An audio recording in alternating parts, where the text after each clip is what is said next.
We have a special guest in the building. Yes, she's a talk show host. She owns her own media company, and of course, she has a talk show. Please welcome our guest, Miss Tammy McCottry. How are you? Thank you so much for inviting me to be on your show. I'm honored. Yes, This is ma'am. this is a treat. Yes, Absolutely. ma'am. Thank you so much for being here. For Yeah. sure. I gotta ask you because literally, like when you're talking about talk shows in the talk show space, it is amazing how you can be so transparent on a talk show. So I want to ask this question: what got you in the vibe of opening and being in the talk show space? So the short story or the long story? Let's start with the short story because I know how it is on television. Yes.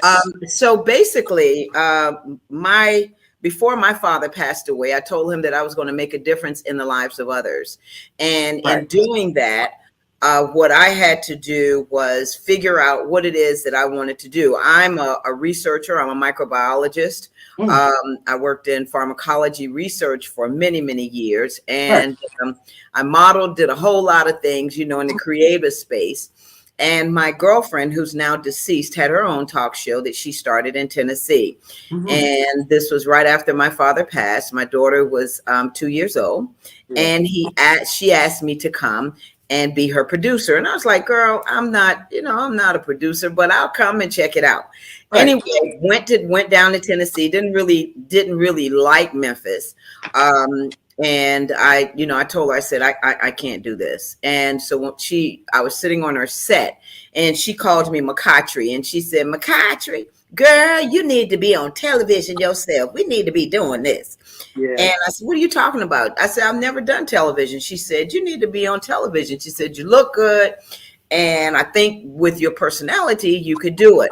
Well, I decided when I came back, I was working as a researcher at Medical University. I was over a lot of projects.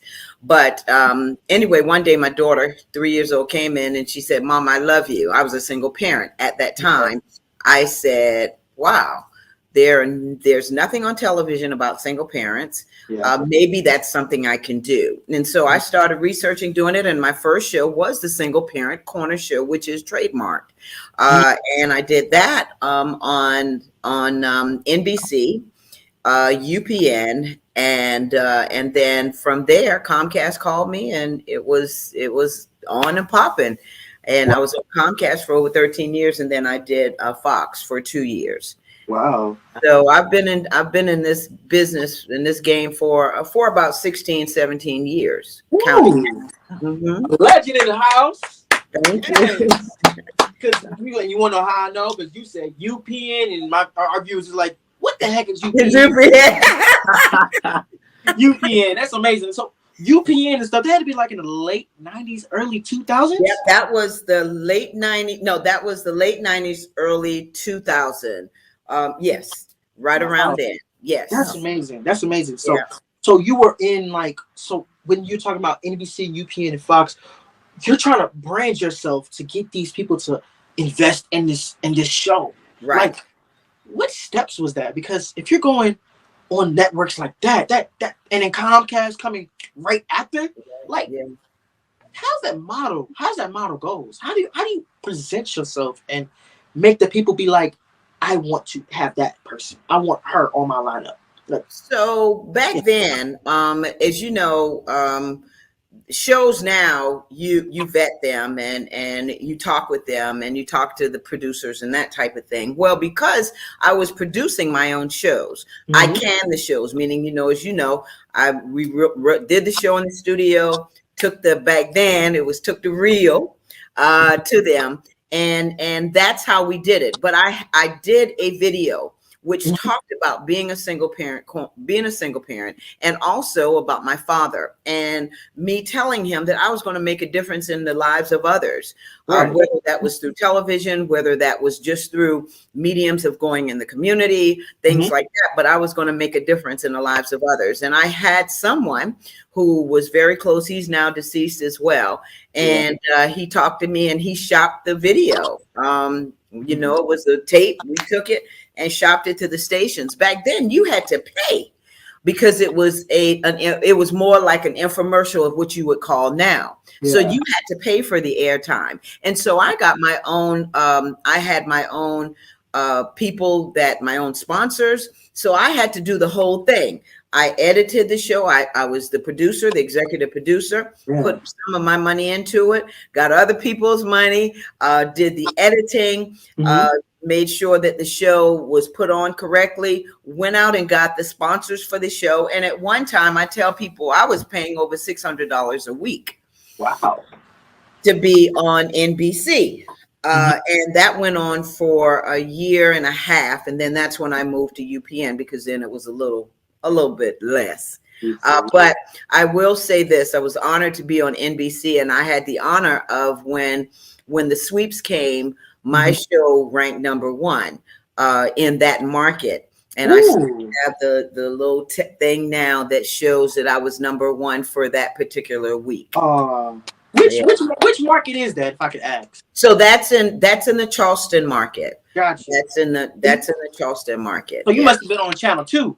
I was on Channel 2, correct. Yes.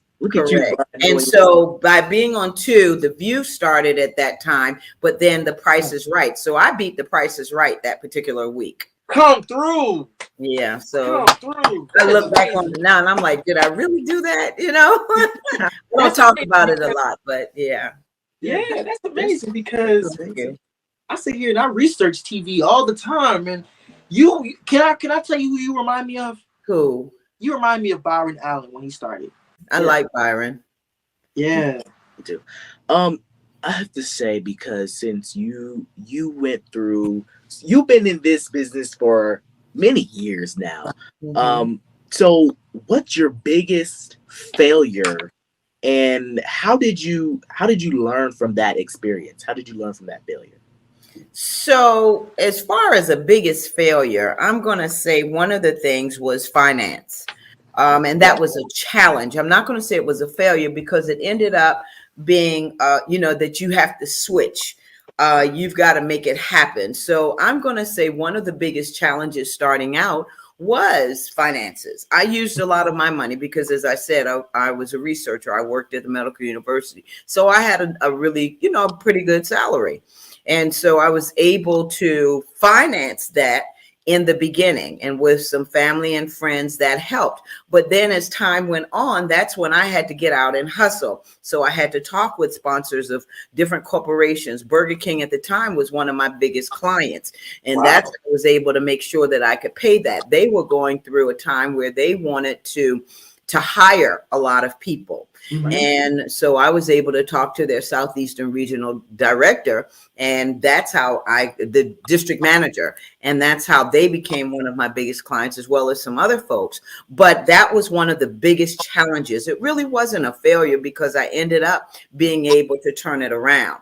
But I'm going to say as a challenge, yes, because I had to get out here and hustle. And that's what I tell people, you in this business, you have to hustle. And I'm so proud to say that I love to see the both of you and what you're doing, because that gives me hope that this is going to continue on. And that's my prayer, that young men like you, especially African-American men like you, continue talking with people, reaching out to people, educating people, and being that vehicle that folks can turn to. They can turn on Prince, TJ, and Damien and talk about what's happening on the educators. And I love that. And so congratulations to you all. I'm going to give you all. November 19th. Does that sound familiar? Yes, sounds real familiar. November 19th was marked as Tammy McCottry Day by the Honorable Mayor Joseph Riley Jr. of the city of Charleston. How did that feel for you? Oh, wow. You talk about an honor. Sometimes I tell people you don't realize what an impact you have on a community, and until somebody like Joe Riley, who I've known since I was a young woman, because he was friends of the family. And so I knew him since I was a little girl, and he keeps saying, don't tell people that because you tell my age. But having him, say, hey, I wanna let people know how much we appreciate you in this community and all that you've done in this community. That means a lot. I mean, I'm a big crier, guys. So, I'll cry in a minute. And so I appreciate that. And I still keep in touch with him today, even though he's retired. He retired from his law practice and all, and he's been doing pretty good. He's much older now. That's amazing. This is a full circle type moment, because it makes me realize people from where you at, South Carolina, can make it. It can make it big. That's a huge inspiration. That's right. That's right. I tell people all the time that there's so much talent here in South Carolina. As you all know, you've got Chloe and Haley that are from St. Matthew. You've got Angel Cromwell that's from Orangeburg, South Carolina. Then we can talk about South Carolina State, all the football players have come out at Claflin University, the actors that you see on television now that are out there. Arisha Connor, who graduated from Claflin, I just went to her play that she directed in Columbia. And so there are people all over South Carolina. Althea Gibson, tennis player, who I knew was a friend of the family. So people like that. Eartha Kitt. If I keep naming that, some folks may say, well, who is Eartha Kitt if they don't know? But I'm going to tell you, get your history book and you'll find out. Yes, ma'am. Hey, you better tell them. That's amazing. That's amazing. It is. Now, did you always wanted to be a talk show host? Let me tell you, I can't say that I always wanted to be a talk show host, because that's not why I went out for it. That wasn't why it happened. It was just, it came to me. I wanted, growing up, I was playing the piano since I was 3 years old. So I went to Howard University to play the piano, but I ended up, because I was in the sciences so good, and I thought about being a physician, that I was in microbiology. And so that's why I said, microbiology research. So I was planning to do pharmacology research and all this stuff, and model and sing and, be in the arts, do it all. So to answer your question, no, I didn't really go out to be a talk show host. That wasn't why I started it. I started it to help people. There was a young lady who was 20 years old, and I met her, and she had 4 children by the time she was 20 years old. And being a single parent, after meeting her on the park with my daughter and her children playing, I didn't even know her. I started talking with her, and we started meeting in the park. And that's how the Single Parent Corner really came about, as far as the idea of how we could help people, resources that we could give to people. So I tell people all the time, guys, if you're looking at me for my hair, my makeup, my glasses, my clothes, whatever I have on, and it doesn't look right to you, you're looking at the show for the wrong reason. I'm there to be a vehicle to make an impact, to help people through whatever it is that they are going through, but to inspire and empower and educate and entertain. That's what we do. I love that. I love that. Give it up for our guest, Miss Tammy McCottry. I'm so intrigued. I hope I do.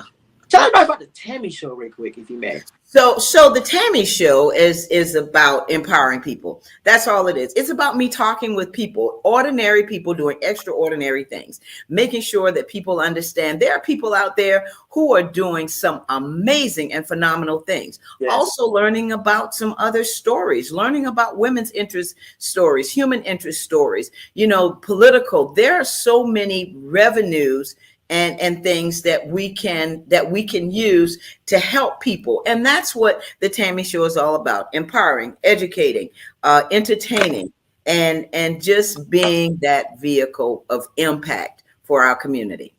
Tammy, thank you so much for coming here on The Educators. And be sure that you do watch the Tammy Show streaming live every Thursday at 7 p.m. on the Tammy TV Show YouTube channel and on Facebook.